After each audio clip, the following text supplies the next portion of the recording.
soutenir des femmes scientifiques qui font preuve d'une excellence hors du commun.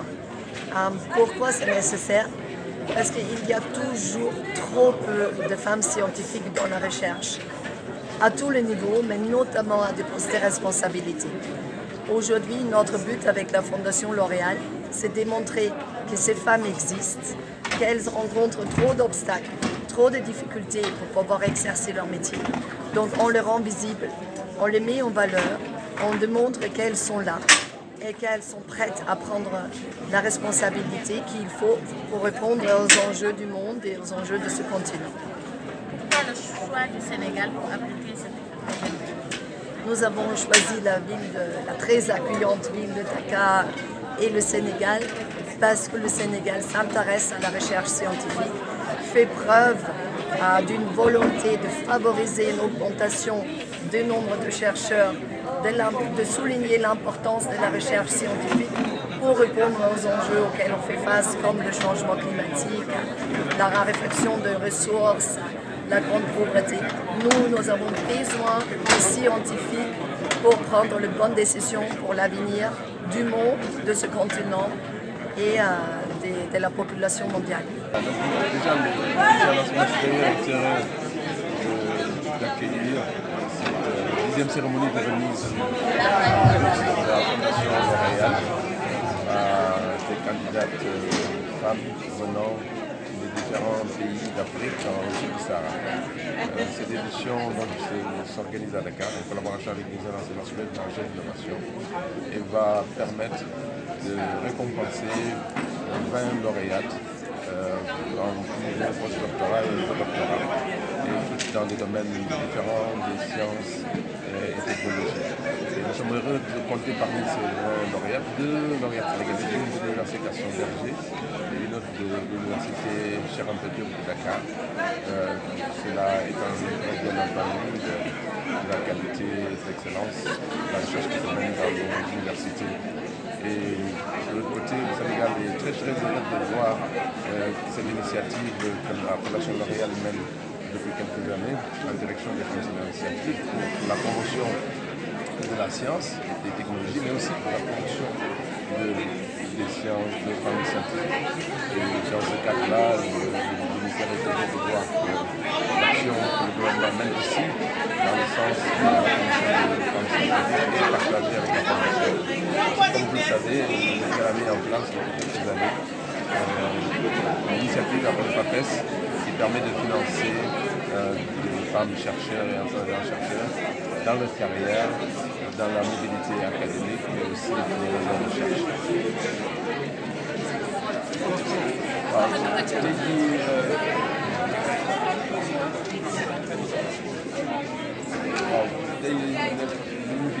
Dañuy def benn conférence de presse pour préparer lii nar a taw suba maanaam benn cérémonie tey bi nga xam ne Fondation L'Oréal di ngeen nekk France ñoom ak UNESCO ak l'Agence nationale yi ñoo koy nar a def lii nag mooy ki yoon bi muy am dañu koy jagleel jigéen ñi nga xam ne dañuy liggéey si gëstu mbirum science ak ay xaaral lu am solo la nag parce que soo gisee am na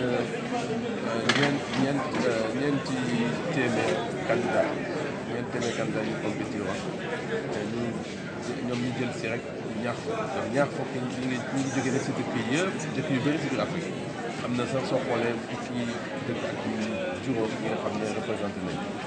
Alors Sénégal nag am na si ñaar candidat si ñaar fukki kenn ki Université Gaston Berger la nekk kenn ki Université Cheikh Anta Diop ñu kontaan loolu si déjà fondation bi L'Oréal ak UNESCO lu ñu tànn suñu dëkk ba organisé bi lu am solo la day wane ne rek Sénégal taxaw muy taxaw si wàllum science ak enseignement supérieur waaye kontaan loolu tamit si Sénégalais yi tamit bokk si ñuy tànn te wax ne rek ñu gën a kontaan la sax mooy gis nañu ne tamit liggéey bi gouvernement bi liggéey am na solo tamit parce que Fondation L'Oréal bi ñu ko tax a jóg war dimb jàppale jigéen yi liggéey si mbirum science donc loolu la gouvernement bi tamit doon liggéey ba nga xam ne ministère bi am na fond tudd PAPES bi nga xam ne dañ koy jagleel jigéen ñi jàngale si daara kaw yi ak jigéen ñi nga xam ne dañuy def gëstu si mbirum science pour daal jàppale leen si liggéey bi.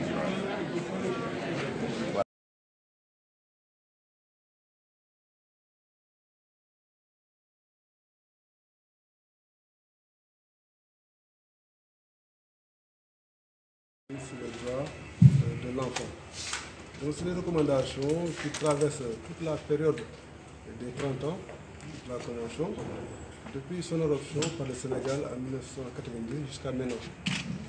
Donc des recommandations qui concernent un peu les mesures d'application générale, mais aussi les mesures spécifiques en termes de protection dans le domaine du travail des enfants, de l'intérêt supérieur des enfants, dans le domaine également de la législation concernant certains paramètres qui sont un peu, n'est-ce pas, en contradiction avec ce qu'on a dans les autres textes nationaux, comme la question du mariage des enfants, la question également de l'excision, la question de l'exploitation. Donc tout cela, aujourd'hui, je pense, a été compilé dans un texte unique dans le Code de l'enfant. Et nous pouvons nous réjouir que le Sénégal a créé un cadre juridique extrêmement protecteur de l'enfant, en sens que au niveau des mesures, des recommandations qui ont été formulées par le comité, beaucoup de celles-ci ont été déjà prises en charge. Certaines également sont en cours d'exécution. Par contre, il y en a qui ne sont pas encore exécutées. Et c'est ça le défi qui nous attend. Donc, dans le cadre du partage au cours de cet atelier, nous allons adresser toutes ces questions, voir quelles sont les contraintes, ici essayer d'aborder des éléments de solution. Elles sont au nombre de combien de recommandations? Ils sont au nombre de 207 recommandations.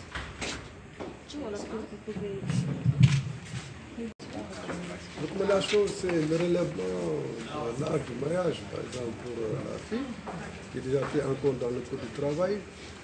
Il y a l'éradication de l'excision, il y a les châtiments corporels qui sont dans le code de la famille, autorisés, mais qui ne sont pas dans le code de l'enfant.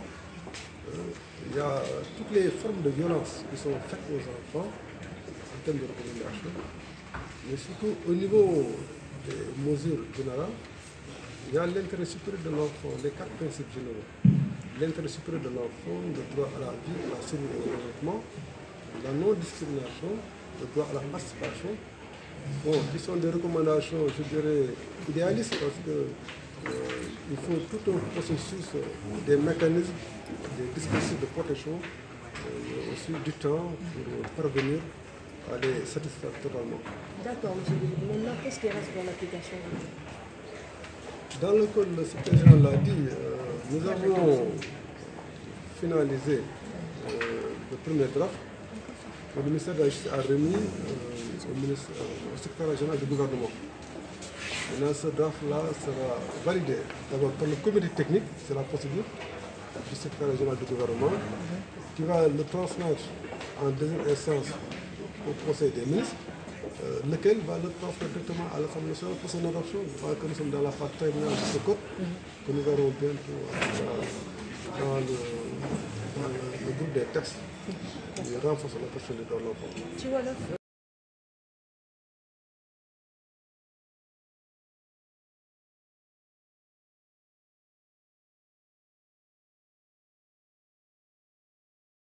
Harouna Galoba, président de l'Union nationale des organisations de l'Europe du Sénégal, nous sommes membres du Conseil de culture territoriale. Comment vous préparez la journée de l'élevage cette année? Cette année, la journée d'abord va se tenir dans la région de Diourbel, de Parambaké, dans le village de Kayel, ou bien la commune de Kayel. Ça veut dire que c'est un village des pasteurs. Donc nous, en tant que président d'une organisation, je le prépare d'abord activement et avec fierté. Parce que chaque année, le président nous donne un rendez-vous dans une région, dans un département.